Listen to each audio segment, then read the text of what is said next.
রাঙ্গামাটির লংগদ থেকে আসার সময় দেখি এক মুরব্বী কাঁদতেছে। বৃদ্ধাশ্রমে মুরব্বী মানুষ, প্রায় 80 বছরের উপরে বয়স।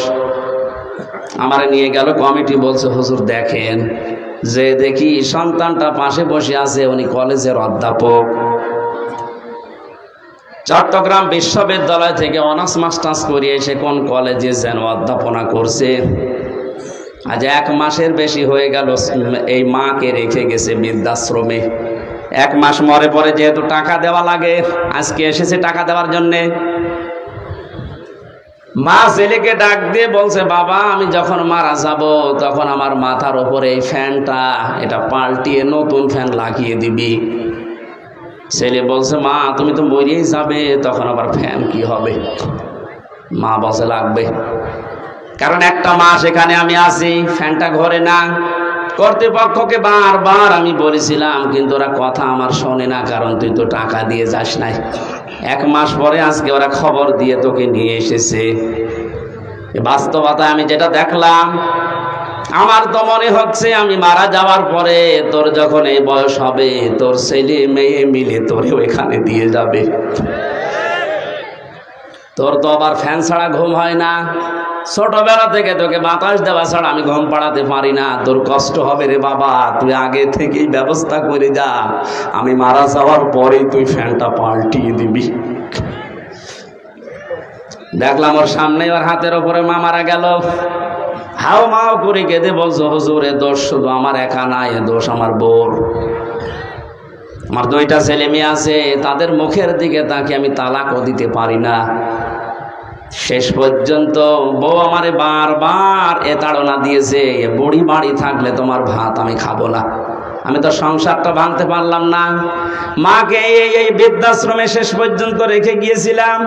বাবা আমার 10-12 বছর আগেই মারা গেছে। বহু কষ্ট স্বীকার করেছিল মা আমার জন্যে, প্রতিদান আমি দিতে পারলাম না। আজকে আমার হাতের উপরেই মারা গেল। দিনাজপুরবাসী, বান্দরবন, রাঙ্গামাটি, লংগদ শুধু ওই মুরব্বী না, আমার মনে হয় অনেক মানুষ এখন দিনাজপুর ওই রকম অবস্থায় আছে।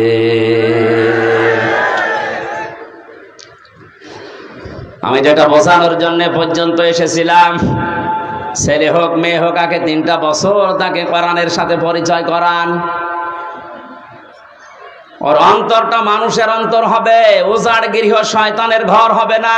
তখন আপনি কি ও বুঝবে যে আল্লাহর পরে আপনার স্থান। তামাম দুনিয়া একদিকে চলে গেল, আপনাকেও ছাড়বে না। এই জন্য দায়িত্বে যারা আছেন, আমি আবার আহ্বান জানাচ্ছি, শুধু আমরা একা মরবো না, একা ঝামেলায় পড়বো না, আপনিও ঝামেলায় পড়বেন।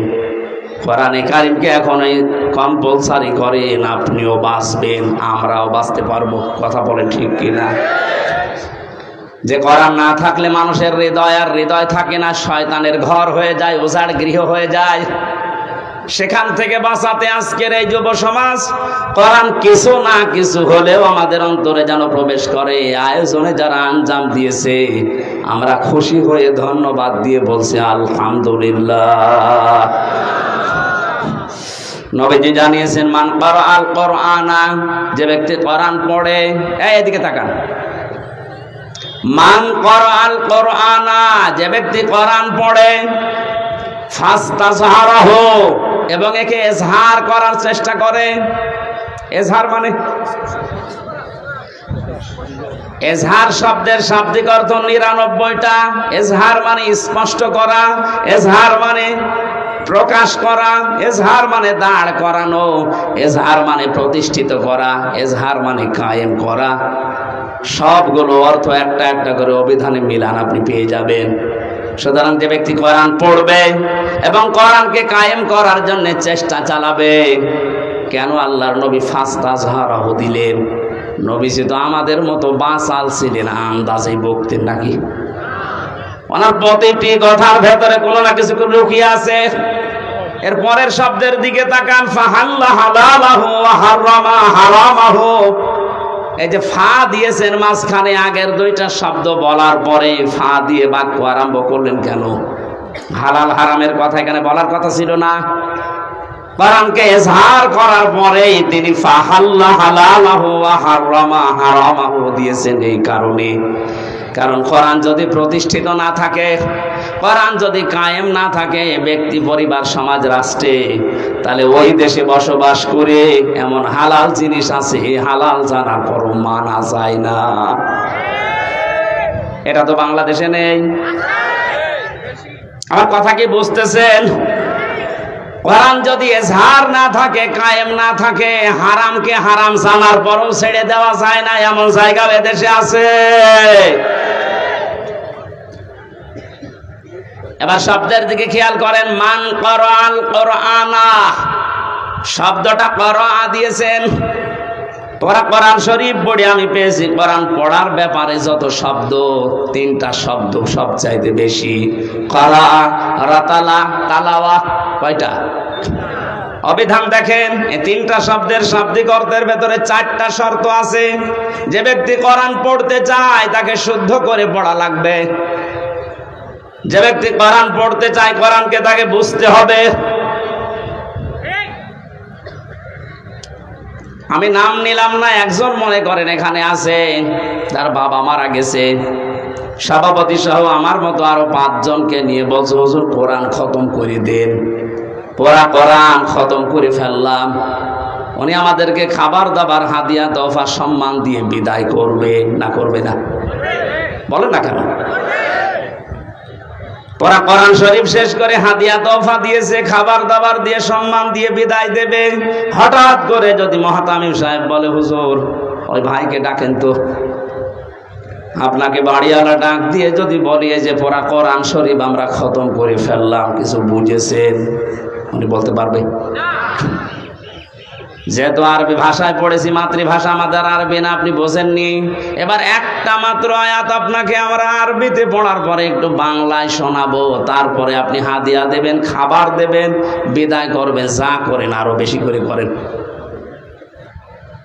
ওনার সামনে আরবি আয়াতটা তেলাওয়াত করেছে সুর দিয়ে, ফাহাল্লা হালালাহু ওয়া হারামা হারামা ওয়া হাল্লাল্লাহুল বাইআ ওয়া হারামার রিবা।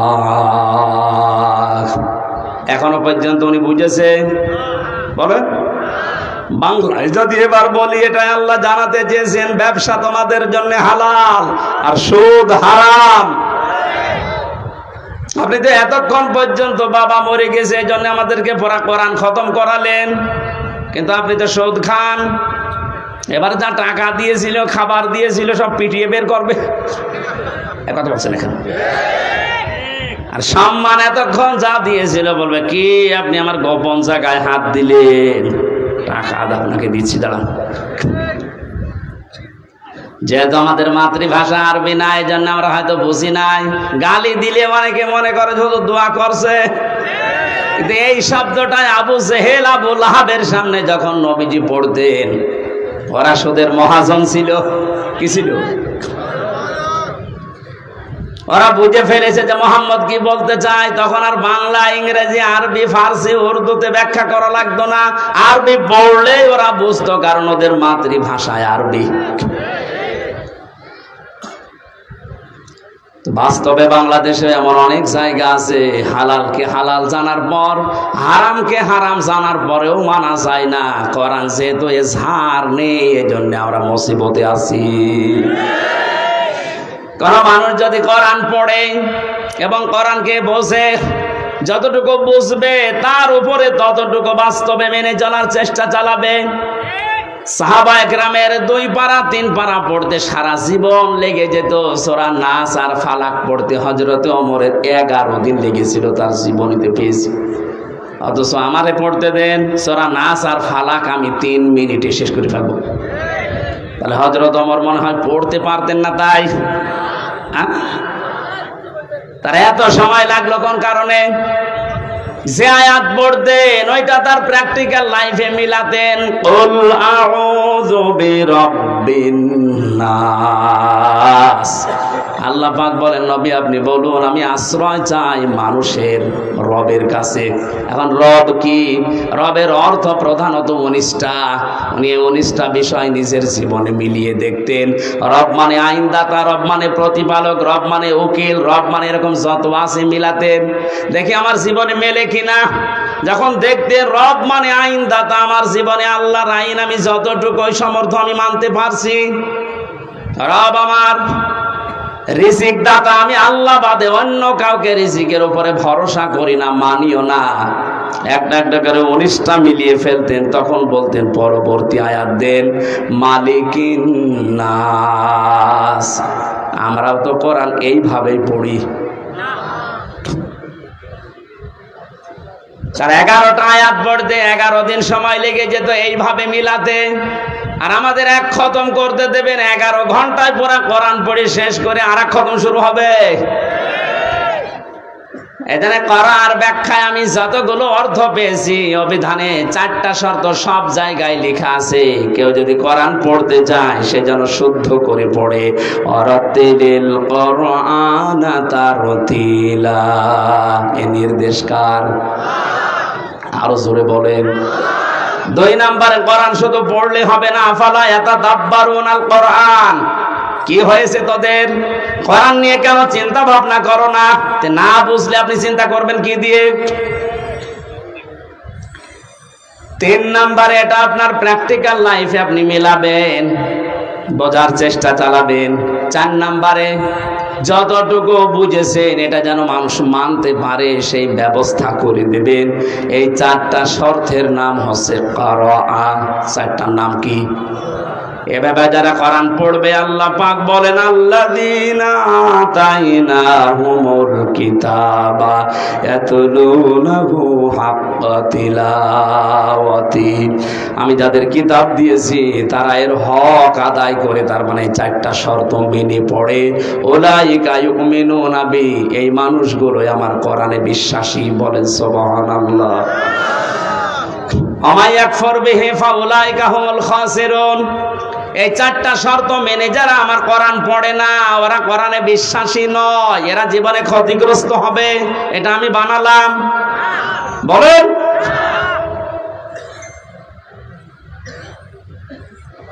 কুষ্টিয়া বিশ্ববিদ্যালয়ে প্রথম যখন ফার্স্ট ইয়ারে 10 সালে ভর্তি হয়, ওই সময় কুষ্টিয়ার মডেল থানার ওসি আসাদুজ্জামান আমাকে বলেছিল, হুজুর আমারে পড়ান। কি কোরআন তো আপনি ভালোই পড়তে পারছেন না? ওনার প্রথম বললাম সূরা ফাতিহা পড়ে শোনান তো। একেবারে গ্রামার যা আছে সব ওনার প্রায় আয়ত্ত আছে। সুন্দর করে তেলাওয়াত করে আমারে শুনিয়েছে। বললাম আপনারে পড়াবো কি? পড়াতে হচ্ছে। উনি আমারে বলছে, না আপনি যেভাবে আরবি পড়লে অর্থ বোঝেন, আমারে ওই কায়দা করে দিন। ওই কায়দা করতে কি 2 দিনে হবে? যতদিন লাগে আমি ওইটা পড়তে চাই। আমি যেমন ইংরেজি পড়লেই বুঝি যে কি বললাম, আরবি পড়লেই যেন আমি বুঝতে পারি যে আমি কি বললাম, ওটা যেন আর অর্থ করা না লাগে। 1 বছর উনি ওখানে ছিল, পুরাটা বছর ওনার পেছনে শ্রম দিয়ে অন্তত কিছু না হলেও কিছু উপরে তুলেছিলাম। একদিন 1 লাখ টাকা নিয়ে এসেছে ওনার কাছে, ওই সময় পড়াচ্ছিলাম। বলছে, স্যার আমার এটা নেন আর ওই মালটা ছেড়ে দেন। আমার বলছে, হুজুর কি করবো? কি করবেন মানে? আপনারা কোন আয়াত পড়ালাম? ওই দিন আবার ছিল ঘুষের আয়াত, লা তাকুলু আমওয়ালাকুম বাইনাকুম বিল বাতিল, আয়াত পড়াচ্ছিলাম।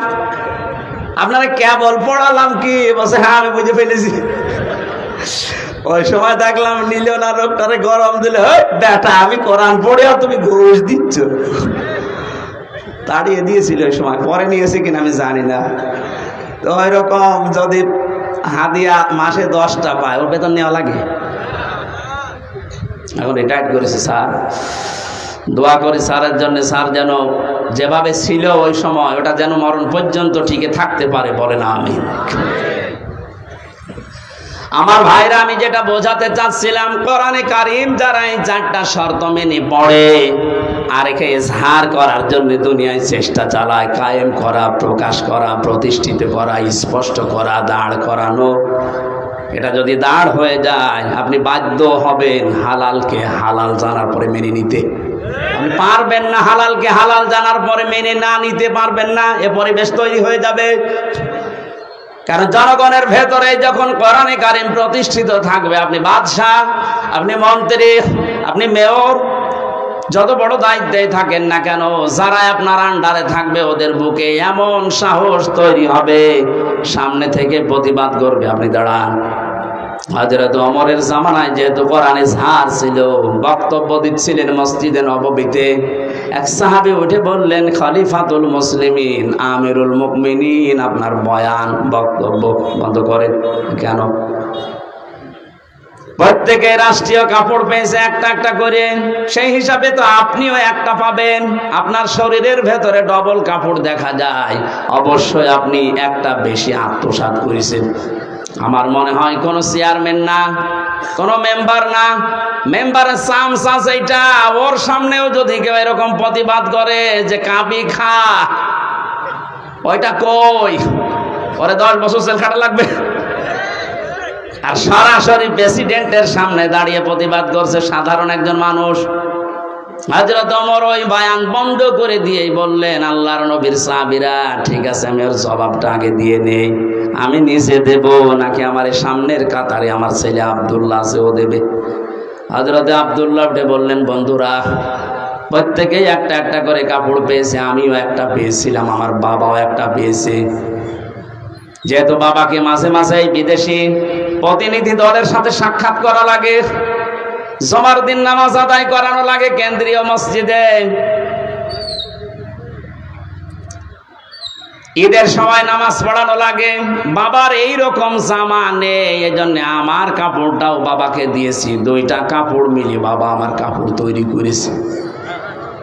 কোরআন যদি এজহার থাকে, কায়েম থাকে, ও দেশে আপনি উল্টা পাল্টা করে নিজে বাঁচতে পারবেন না, আপনাকে বাধ্য করবে কোরআন। এই ফাস্তা সাহারাহুর ব্যাখ্যায় আমি টিকার ভেতরে পেয়েছি, খলিফাতুল মুসলিমিন হযরত ওমর রাষ্ট্রের দায়িত্ব পালন করে এশার নামাজের পরে বাড়িতে আসলেন, বারান্দার দিকে তাকিয়ে দেখলেন একটা লাশ, শিশু বাচ্চা 12টা টুকরা করে কে যেন রেখে গেছে। চিন্তায় পড়ে গেলেন, ডাক দিয়ে বলে, আমার দেশে কোরআনের বিচার চলছে, আর আমার ঘরের বারান্দায় একটা মাসুম বাচ্চাকে 12 টুকরা করে কে রেখেছে, এর বিচার না হওয়া পর্যন্ত আমার নিস্তার নেই। তদন্ত কমিটি গঠন করলেন, 3 দিনের ভেতরে রিপোর্ট দেবে। মানুষ পায় না, রিপোর্ট দেবে কি? হযরত ওমরের চিন্তায় খাওয়া দাওয়া বন্ধ হয়ে গেছে। কি হয়ে গেল? আমার দেশে একটা অবৈধভাবে মানুষ মারা গেল, তাও একটা নিষ্পাপ মানুষ, আমি কিছুই করতে পারলাম না এতক্ষণ পর্যন্ত। পৃথিবীতে মুসলমান 57টা দেশ, এখন প্রতিটি রাষ্ট্রের যারা দায়িত্বে আছে, আমাদের দেশে যেমন 1634 জন মানুষ আছে, এদের যদি অনুভূতি, এদের যদি আকল হযরত ওমরের মতো এভাবে কাজ করত যে আমার দেশে আমি আছি দায়িত্বে, আর বিনা কারণে অবৈধভাবে একটা লাশ পড়ে গেল, আমি কিছুই করতে পারলাম না, কিয়ামতের আগে এই দেশে অবৈধ কোনো লাশ কোনো জায়গায় পড়ে থাকতো না।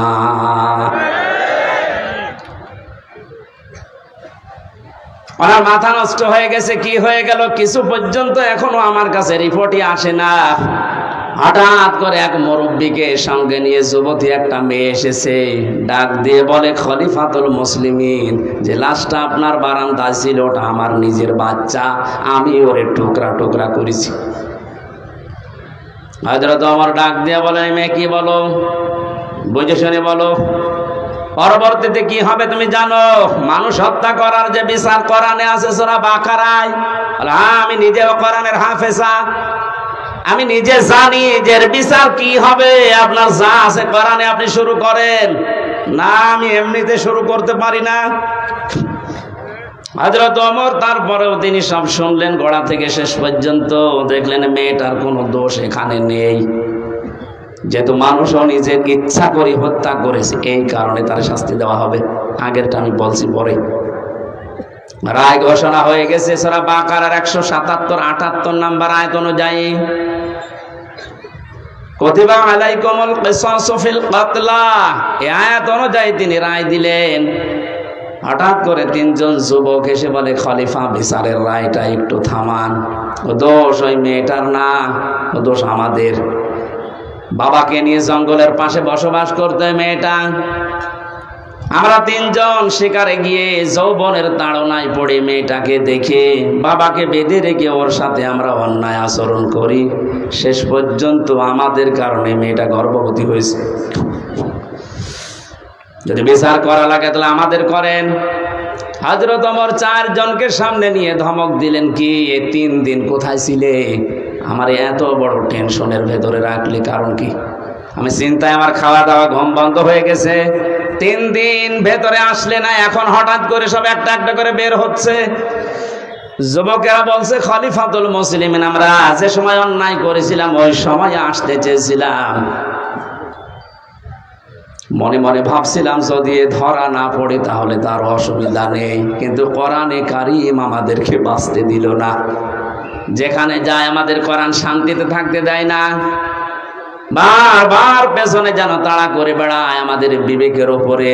যেটা করেছো যদি এই গুনার বিচার দুনিয়ায় না হয়, কিয়ামতে আল্লাহ এই পাপের বিচার ডবল করে করবে। দিনাজপুরবাসী একটা কথা মনে রাখবেন, ইসলামের 500 শরীয়তের যে বিধান আছে, এটা যদি কারো দ্বারা লঙ্ঘন হয়ে যায়, যদি ওই বিচার দুনিয়াতে কোরআন অনুযায়ী আপনি না পান, না করতে পারেন, কিয়ামতের দিন কিন্তু ওই বিচার আল্লাহ ডবল করে করবে। কথা বুঝতেছেন? আমরা আর পারলাম না, কোরআন আমাকে তাড়া দিয়ে এই জায়গায় এনেছে, আপনি বিচার আমাদের করেন, মেয়েটাকে ছেড়ে দেন।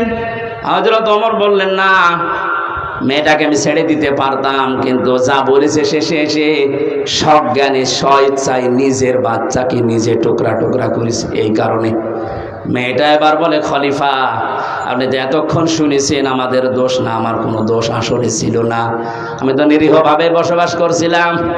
যুবকরা যৌবনের তাড়নায় শয়তানের ধোকায় পড়ে আমার ইজ্জত সম্ভ্রম নষ্ট করেছে। গর্ভবতী হওয়ার পরে বাচ্চাটা দুনিয়ায় এসেছে, মনে করলাম মাসুম বাচ্চা, এর তো দোষ নেই, কিন্তু এর জন্ম তো ঠিক নেই। আমি কোরআনে কারীমের হাফেজা, আমার পড়া কোরআন আয়াত আছে। কোরআন আমাকে বারবার ডাক দিয়ে বলে, অতুল্লিম বাদা যালিকা জানিম। আল্লাহ পাক জানিয়েছেন এই পৃথিবীতে কোরআনের ডাইরেক্ট ইনডাইরেক্ট যারা বিরুদ্ধে আছে তাদের 9টা গুণ আয়াতের পরবর্তীতে আছে। তাদের চরিত্রের ভেতরে 9টা গুণ পাওয়া যায়। 1 নম্বরে আপনি যখন দেখবেন কোরআনের বিরুদ্ধে ডাইরেক্ট হোক ইনডাইরেক্ট হোক কেউ যদি অবস্থান নেয়, ওটা জালিম, বদমেজাজি, ওটা যার সন্তান।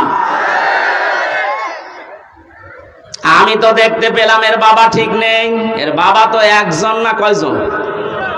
3 জন বাবা মিলে ওরে জন্ম দিয়েছে, ওটা যার সন্তান। আমার পেটে এসেছে তাতে কি? জন্ম হয়েছে, বড় হওয়ার পরে আমার পেটের সন্তান কোরআনের বিরুদ্ধে অবস্থান নেবে, আমি মা হয়ে দেখব, তখন তো আমি মুরব্বী হয়ে যাবে, ওরে কিছু বলতেও পারবো না। এই জন্য ছোটবেলায় ওরে বিদায় করে দিলাম যেন আমার পেট থেকে পড়ে কোরআনের বিরুদ্ধে না যায়। আপনি এই কারণে আমার বিচার করেন।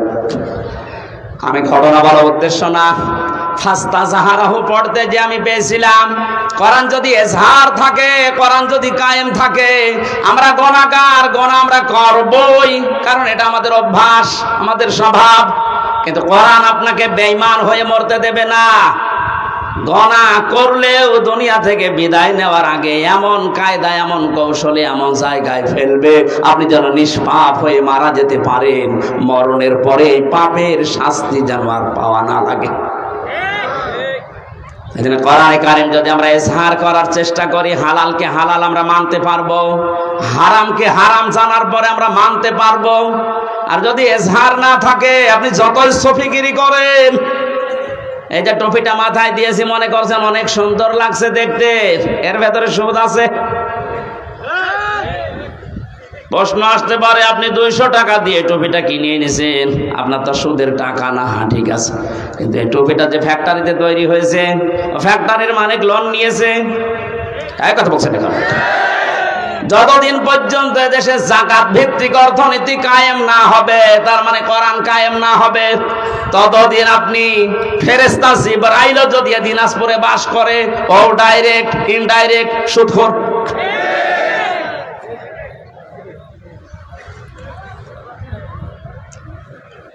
কোরআন যে পড়ে কোরআনকে দাঁড় করানোর জন্য চেষ্টা চালাবে, আর হালালকে হালাল জানার পরে মেনে নেবে, হারামকে হারাম জানার পরে মেনে নেবে। আল্লাহর নবী বলেন আদখালাহুল্লাহুল জান্নাহ, আল্লাহ তাকে জান্নাতে দিয়েই দিয়েছে, না দেবে না। না আপনি আলেম, এখানে বসে আছেন আলেমেরা, আদখালাহুল্লাহুল জান্নাহ, আল্লাহ তাকে জান্নাতে দিয়েছে না দেবে? দিয়েছে। আদখালা ইদখিলা এটা মাজির সিগা, অতীতের শব্দ। নবীজি কেন দিয়েছেন? তার মানে সত্যি যদি কেউ কোরআন ওই 4টা শর্ত মেনে পড়তে পারে, আর কোরআনকে ঝাড় করার জন্য, দাঁড় করানো, প্রতিষ্ঠা করার জন্য সারা জীবন চেষ্টা চালায়, হালালকে হালাল জেনে হারামকে হারাম মনে করে যদি ছেড়ে দিতে পারে, ও যেন বিশ্বাস করে নেয় আল্লাহ তাকে জান্নাতে দিয়ে দিয়েছে। বাড়ি যাওয়ার পরে খেয়ে দিয়ে সুবহানাল্লাহ বলবেন। কি বললাম আপনি টের পাচ্ছেন? শুধু এতটুকু নবীজি শেষ করেননি, আশাফাহু ফি আশারাতিন মিন আহলি বাইতিহি কুল্লুহুম ক্বাদ ওয়াজাবাত লাহুন নার, তার ব্যাপারে এমন 10 জনের পক্ষে সুপারিশ গ্রহণ করার ক্ষমতা আল্লাহ তাকে দেবেন, তার পরিবারস্থ লোকদের ভেতর থেকে যাদের উপরে জাহান্নাম ওয়াজিব হয়ে গিয়েছিল। এই যে সম্মানটা এই কোরআনের কারণে, কিসের কারণে? এই কোরআন শোনার জন্য, বোঝার জন্য, আমল করার নিয়তে যারা বসে আছি, আমরা সেই কোরআনে কারিম থেকে আরম্ভ করছি তাফসীর আকারে সূরা আলে ইমরানের 133, 134 2টা আয়াত পড়েছি। তাফসীর আকারে আমরা একটা একটা করে যাব ইনশাআল্লাহ। জবান খুলে কোরআনের আয়াত থেকে শিক্ষা নেওয়ার উদ্দেশ্যে পড়েন, আউযু বিল্লাহি মিনাশ শাইতানির রাজিম। গরমে কি আপনারা সব বরফ হয়ে গেছেন নাকি? জবান খুলে পড়েন, শয়তান যেন আশপাশে না থাকে। আউযু বিল্লাহি মিনাশ শাইতানির রাজিম। বিসমিল্লাহির রহমানির রহিম।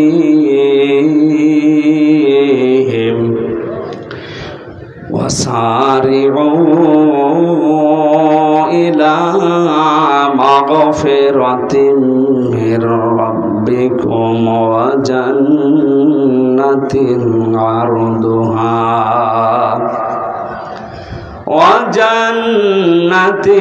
عرضها السماوات والأرض أعدت للمتقين।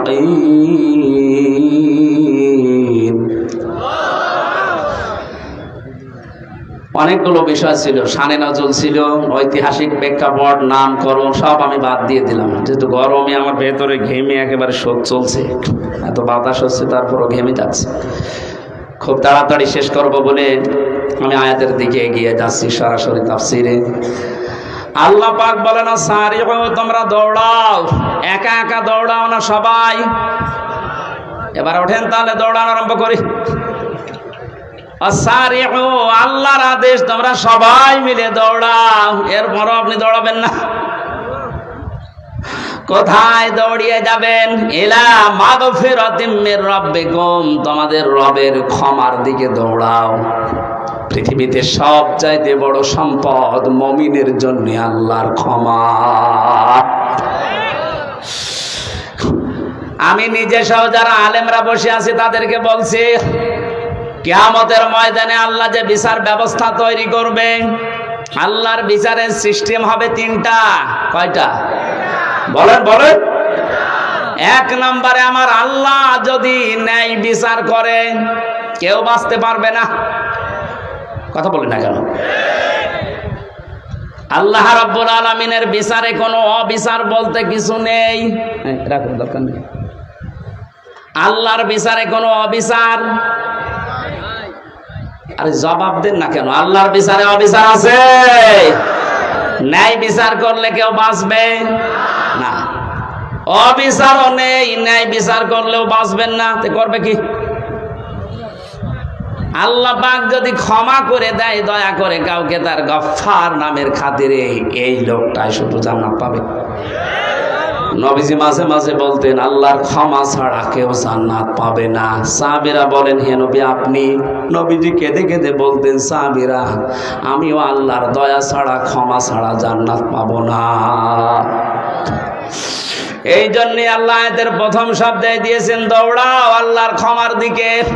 এটা যদি সত্যিই তুমি না পাও, আমার যে বানানো বাগান যে জান্নাত, ওইটার আশা তুমি করতে পারো না।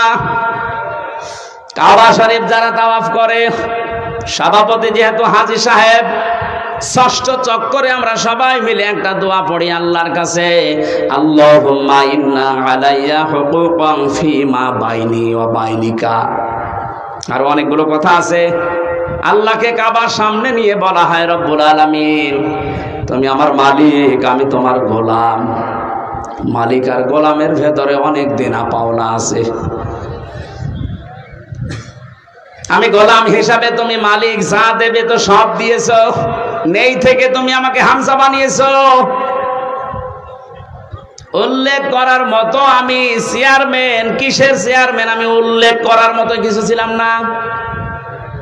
ওনার বয়স যদি এখন 50 বছর হয়, 51 বছর আগে উনি কিছু ছিল দুনিয়ায়? এই কথা বলে না কেন? হাল আতা আলাল ইনসানি হিনুম মিনাদ দাহরি লাম ইয়াকুন শাইআম মাযকুরা। মানুষের জীবনে কি এমন সময় অতিবাহিত হয়নি যখন সে আলোচনা করার মতো, উল্লেখ করার মতো কিছু ছিল না? মায়ের গর্ভের ভেতরে যখন বাবার এই নাপাক পানিটা দ্রুত গতিতে এসে পড়ে, বিজ্ঞান এখন কম্পিউটারে দেখতে পাচ্ছে এই পানিটা বাবার স্ফলিঙ্গ দিয়ে দ্রুত গতিতে বের হয়ে মায়ের রেহেম পর্যন্ত যাওয়ার যে রাস্তাটা, এখানে কমপক্ষে 40,000 মানুষ তৈরি হতে পারে। মায়ের জরায়ুর দেওয়ালের সাথে কেউ ধাক্কা লেগে বিভিন্ন কায়দায় পড়ে মরে মরে যায়। ওখানে যে পৌঁছায় শুধু হামজা একা। আমি পৌঁছানোর পরে 40 দিন এভাবে করে বিভিন্ন রূপ আমাকে আল্লাহ নিজে দান করেন। ওয়াজআলা লাকুমুস সামআ ওয়াল আবসারা ওয়াল আফইদা। সূরা নাহাল 14 নম্বর পারা, 14 নম্বর পৃষ্ঠার 14 নম্বর লাইনের 78 নম্বর আয়াতের মাঝের অংশে আছে। আল্লাহ বলেন শ্রবণ শক্তি, দর্শন শক্তি, বাক শক্তি, আকেল শক্তি আর ঘ্রাণ শক্তি, এই 5টা আমি আল্লাহ আমার রব নামের কারণে হামজাকে দিয়েছি। বাবার যে নাপাক পানিটা বের হয়েছিল, বিজ্ঞান এখন প্রমাণ করছে এই নাপাক পানিটা দিয়ে মহান আল্লাহ এই যে 40 দিন পার হয় মনে করছেন এমনি এমনি না। এটা দিয়ে আল্লাহ 4টা জিনিস 340-এর ভেতরে তৈরি করে ফেলেন।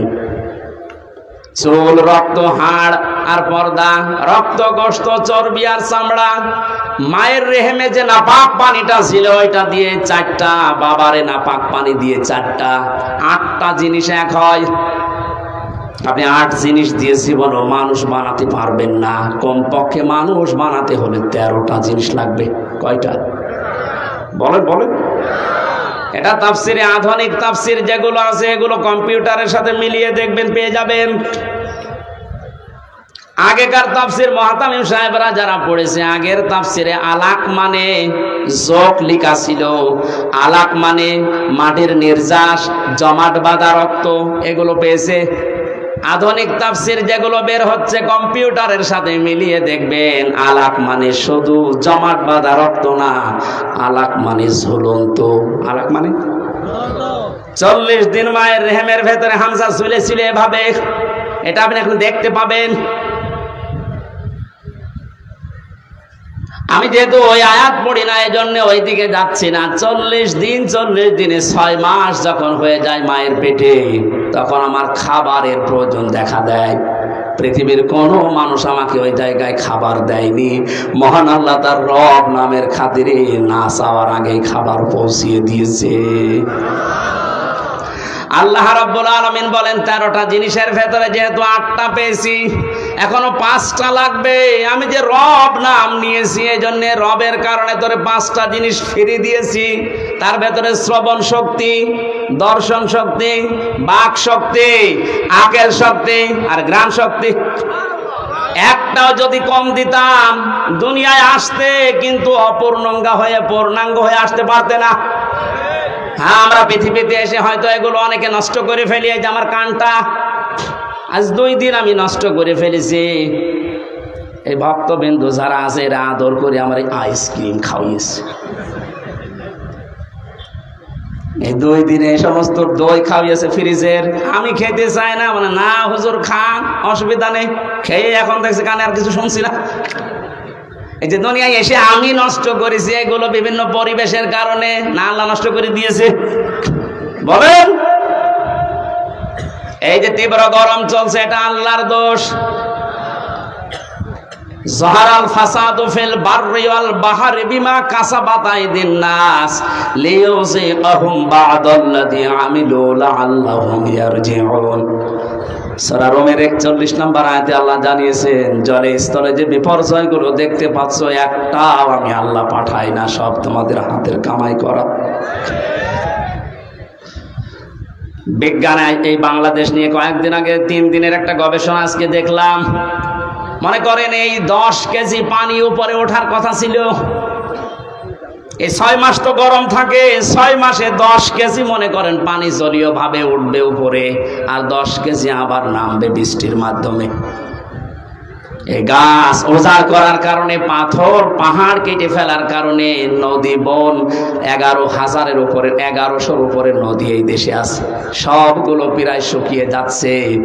এ কারণে পানিগুলো আর উঠতে পারে না আকাশে, ওখান থেকে আর নেমে যে ঠান্ডা হবে সে পরিবেশও হয় না। এই দোষ তো আল্লাহর। এমন উত্তম প্রতিবেশী আমরা পেয়েছি, পানি দেওয়ার সময় পানি দিতে চাই না, আর যখন লাগবে না এমন দেওয়া দেয় আমরা ভেসে যাই। প্রতিবেশীর কাজ হলো এটা।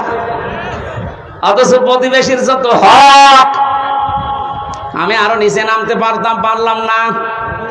হ্যাঁ, নামি আবার 3 বছর থাকি, খুব আরামে আছে।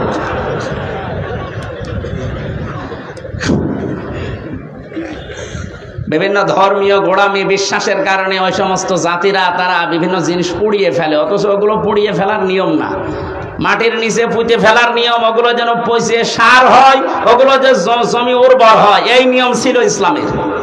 এই যে মানুষকে মাটি দেওয়া হয়, অন্যান্য জাতিরা পুড়িয়ে ফেলে। কত পার্থক্য আপনি একটু যদি দৃষ্টি দিয়ে দেখেন, সব দোষ এ পড়বে আমাদের প্রতিবেশীর উপর। এই জন্য কিছু বলতেও পারছি না। মা রান্না করছিল, ছেলেকে বলছে যে 50টা টাকা দিলাম তেল নিয়ে আয়। ও তরকারি আমার চুলার উপরে রান্না হচ্ছে না, ও তরকারি রান্না দেখতেছে। বাজারে যে রাস্তার মাঝখানে দেখে মার্বেল খেলা হচ্ছে, 50 টাকা দিয়ে মার্বেল কিনে খেলা আরম্ভ করিস, 50 টাকায় হেরে গেছে। 3 ঘন্টা পরে বাড়িতে আসছে, মা তো সেরকম রেগে আছে। ওই যে তরকারি যেটা চুলায় দেয় আর নাড়ে, ওর নাম কি? ও যখন বাড়িতে এসেছে ডাক দিয়ে বলে, ওই হামজা, সে টাকা কই? কথা বলে না। সে তেল কই? কথা বলে না। 3 ঘন্টা কোথায় ছিলি? কথা বলে না। 3টা প্রশ্নের জবাব আমার জানা নেই। আসতে বলেন। আমি বললেই মার খাবো, না বললেও কথা বলে। প্রশ্নের জবাবগুলো কি আমার জানা নেই? বলতে পারবো, বললেই মারবে। আবার যদি চুপ করে থাকে যে বলবো না, তাও মারবে। তারপরেও যদি একটু বুদ্ধিমান হয়ে থাকে, অন্তত 4-5টা মায়ের খাই, তারপরও বলবো না, বললেই সমস্যা। একটু মায়ের উপর দিয়ে যাক। এই জন্যই তো 3 বছর মায়ের উপর দিয়ে গিয়েছে। আপনারা যারা মানুষ পুড়িয়ে ফেলেন, পরিবেশের যে কি ক্ষতি হয় আপনি জানেন। এই খড়কোটা যেগুলো বিভিন্ন আবর্জনা মনে করে আপনি পুড়িয়ে ফেলছেন, না, এটা নিয়ম নয়। বিশ্বনবী ১৫০০ বছর আগে এটা নিষেধ করে দিয়েছেন, মাটির নিচে দিয়ে দাও, এগুলো সার হয়ে যাবে। মাটির উর্বর শক্তি, খাদ্য তৈরি করার যে শক্তি, এটা আল্লাহ বাড়িয়ে দেবে। এই জন্য পানি ওঠা এখন বন্ধ। হয়তো 10 কেজি ওঠার কথা ছিল, উঠে চলে গেছে বিভিন্ন কায়দায়। এখন যে নামবে যে সমস্ত জায়গায়, ওই জায়গাগুলো পানি নামানোর জন্য যেটা দরকার ওই জিনিস নেই, আল্লাহ দেবে কি করে? আমরা তো গাছ কেটে সব শেষ করে ফেলি, পাহাড়গুলো উজাড় করে ফেলি। এরপরে যেখান থেকে আসা দরকার 1100 বিল খাল নদী নালা যদি ভরাট থাকতো, এত গরমের ভেতরে আমাদের এই কয়দিন কষ্ট করা লাগতো না। এজন্য পাপের ফসল আমরা পেয়েছি। আল্লাহ বলেন লিউযিকাহুম, আমি একটু মজা চাকাই মাঝে মাঝে, দেখি ওরা ফিরে আসে কিনা। কিন্তু বাঙালি এমন সাজ, ফিরে আসা দূরের কথা, আল্লাহর এই সমস্ত আযাব আসার পরে মন্তব্য দেয় টকশোতে বসে বসে যে এগুলো প্রাকৃতিক দুর্যোগ, তেমন কিছু না রে বেটা। প্রাকৃতিক দুর্যোগ বলে কিছু নেই, সব তোমাদের হাতের কামাই করা ফসল। পৃথিবীর যেই দেশে প্রকাশ্য জেনার ব্যভিচার বেড়ে যায়, মহান আল্লাহ তখন সঙ্গে সঙ্গে দেশে গজব নাজিল করার সিদ্ধান্ত নেয়। বাস্তব প্রমাণ দুবাই। এই কথা বলে না কেন? আমেরিকায় এত জেনা হয় না। বড় বড় ভবনগুলো সব জেনার কারখানা। আল্লাহর শরীরের বাইরে চলে গেছেন, বিমানবন্দর পর্যন্ত ভাসিয়ে দিয়েছে। যা এখন এই ঘাস শুকিয়ে উঠতে ওদের 10 বছর লাগবে। দুবাইয়ের মতো এত উন্নত জায়গাগুলো যদি আল্লাহ কয়েক ঘন্টায় ধ্বংস স্তূপে পরিণত করে দিতে পারে, আমাদের দেশকে কিছুই করতে পারবে না, কারণ আমরা করোনা মোকাবেলা করে ফেলেছি।